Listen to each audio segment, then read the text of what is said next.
The morning I signed away my life, my hands were shaking so badly that the pen slipped twice before I could finish my own signature. I was 24 years old, standing in a marble-floored office that smelled like money and cologne, and the man who would soon be my husband was not a man at all. He was a dog. A massive, wrinkled, golden-brown bulldog named Duke, heir to a fortune so large that my father's crumbling construction company would be saved 100 times over just from the interest on Duke's accounts. My mother cried that morning, but not from sorrow. She cried because she finally believed our family's suffering was over. I cried too, but my tears meant something entirely different. My name is Amara Whitfield, and this is the story of how I lost everything I thought I was, and somehow, impossibly, found something I never expected to find. If this story moves something in you, if you believe people deserve second chances and that kindness can survive even the strangest circumstances, please like this video, leave a comment, share it with someone who needs a little hope today, and subscribe to Shadow Boss Tales so you never miss what happens next. And before we go further, tell me in the comments, where in the world are you watching from right now? I want to know who's sitting with me for this one. 3 months before that wedding, my father sat our family down at the kitchen table with a folder full of unpaid invoices and a face gray with exhaustion. He explained, in a voice that cracked more than once, that the company he had built from nothing was going to collapse within weeks. Workers would lose their jobs. Our house, the only home I had ever known, would be seized. My younger brother Elias would have to drop out of college. Everything my parents had sacrificed for was about to disappear, and there was nothing left to sell, nothing left to borrow against, nothing left to try. That was the night my mother mentioned, almost too casually, that a strange but incredibly wealthy family named the Ashfords had reached out with an unusual proposal. Their son, Duke, needed a wife. Not metaphorically. Literally.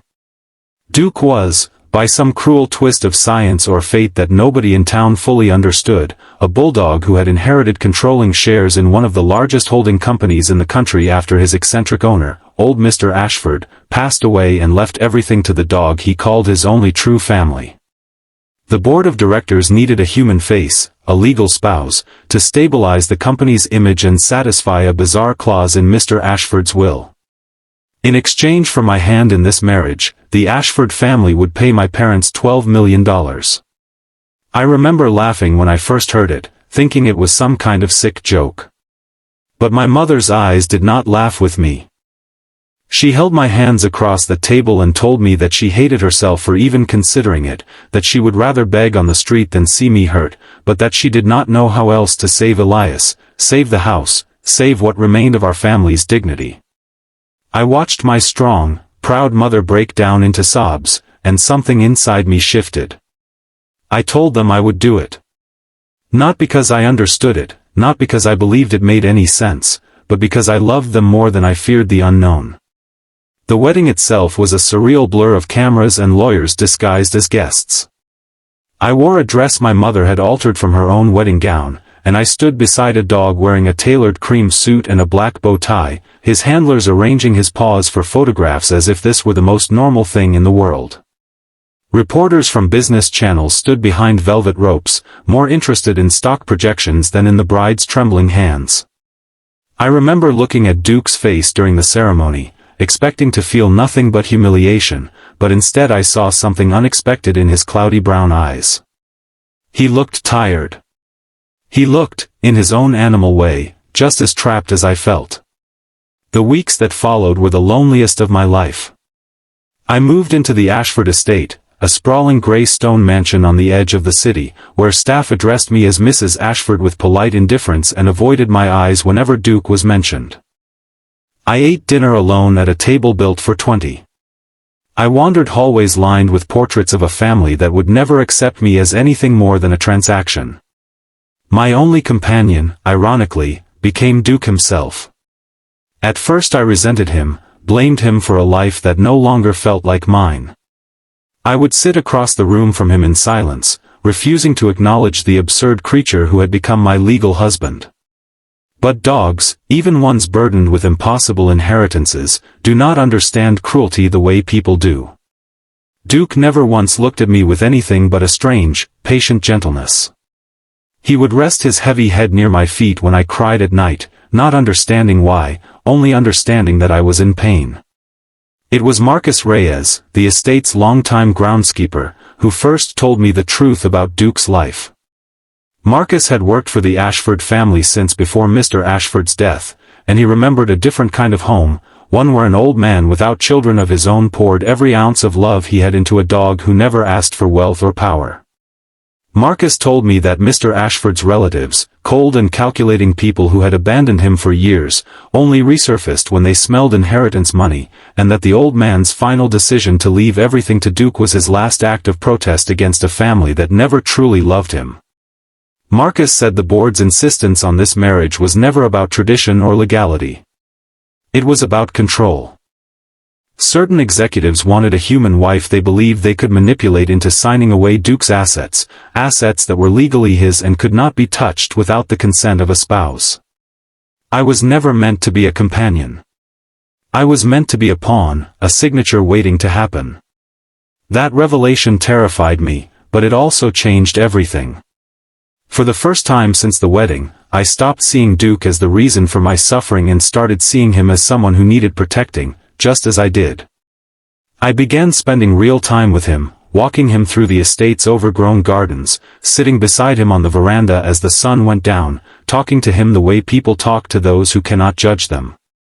I told him about my father's failing business, about Elias and his dreams of becoming an engineer, about the fear that had lived in my chest since the day I signed those papers. Duke listened, in the only way he knew how, with steady eyes and a stillness that felt more honest than anything the human executives around me ever offered. Weeks turned into months, and slowly, the estate's cruelty revealed itself in sharper and sharper ways. A woman named Priscilla Vance, the company's chief financial officer, began visiting more frequently, always with paperwork in hand, always with a saccharine smile aimed at convincing me to sign documents I did not fully understand. She spoke to me like a child, assuming that a struggling girl from a bankrupt family would be desperate enough to sign anything for the promise of more money. She underestimated me. I had grown up watching my father lose everything to men just like her, men who used desperation as a weapon, and I recognized the pattern the moment she laid the first folder on the table. The turning point came on a stormy night when I found Duke trembling in the study, papers scattered across the floor, a torn document with Priscilla's signature at the bottom. Marcus later explained that Priscilla had attempted to have Duke declared legally incompetent, a move that would transfer full control of his fortune to the board, myself included as his so-called caretaker, someone they believed they could easily pressure. It was in that moment, watching this innocent creature shake with something that looked disturbingly like human fear, that I made my decision. I would not let them use me to hurt him. I would not become another person in Duke's life who saw him only as a fortune to exploit. I spent the following week secretly gathering evidence, staying up long after the staff had gone to sleep, cross-referencing financial documents with the help of an old family friend, a sharp young lawyer named Nadia Kessler who owed my father a favor from years before. Nadia was stunned by what we uncovered. Priscilla and two other executives had been quietly siphoning funds through shell companies for years, using the chaos surrounding Mr. Ashford's death and the strange terms of his will as cover. Duke, in his own limited way, seemed to understand something important was happening. He would sit beside me every night as I worked, resting his head on my lap as if offering the only comfort he could give. The day we exposed the scheme in front of the full board was the day everything changed. Nadia presented the evidence with a precision that left the room in stunned silence. Priscilla's composed mask cracked as accusations mounted, as records revealed exactly how much money had been stolen under everyone's noses. For the first time since my wedding, executives who once looked at me with disdain now looked at me with something closer to respect. I had not signed away Duke's fortune. I had protected it. I had protected him. In the aftermath, the true terms of Mr. Ashford's will were re-examined by an independent legal team, and it was discovered that the marriage clause had never actually required me to remain married indefinitely, only long enough to stabilize the company during a designated transition period, a period that had just come to its natural end. I was free to leave with my dignity intact and, more importantly, with the $12 million still honored as promised to my family. My father's company was saved. Elias returned to his studies. My mother wept again, but this time it was pure relief. Yet standing in that garden on my final night at the estate, watching Duke sit quietly beside the fountain where we had spent so many evenings together, I realized leaving did not feel like the freedom I once dreamed of. It felt like loss. In this strange, unimaginable chapter of my life, I had found something rare, a companion who never lied to me, never manipulated me, never once made me feel like less than I was. I knelt beside him and told him that whatever happened next, whatever new chapter awaited both of us, I would never regret choosing to protect him. He leaned his heavy head against my shoulder, and for the first time since that terrifying wedding day, I felt something in my chest that was not fear. It was peace. If this story touched your heart even a little, if you found yourself rooting for Amara and Duke through every twist of this journey, please take a moment to like this video and share it with someone who needs a reminder that kindness can survive even the strangest storms. Your support means more than you know, and it helps stories like this one reach the people who need them most. Before you go, I want to hear from you. Have you ever had to sacrifice something enormous for the people you love, only to discover an unexpected blessing on the other side?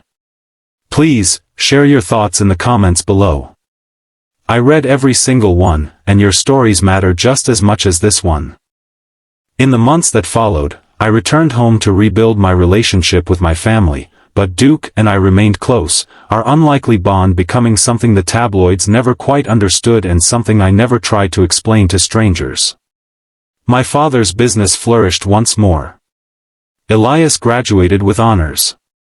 And somewhere in a quiet estate on the edge of the city, an old dog who had once been used as nothing more than a symbol of wealth finally lived a life surrounded by people who saw him, truly saw him, not for what he owned, but for who he was.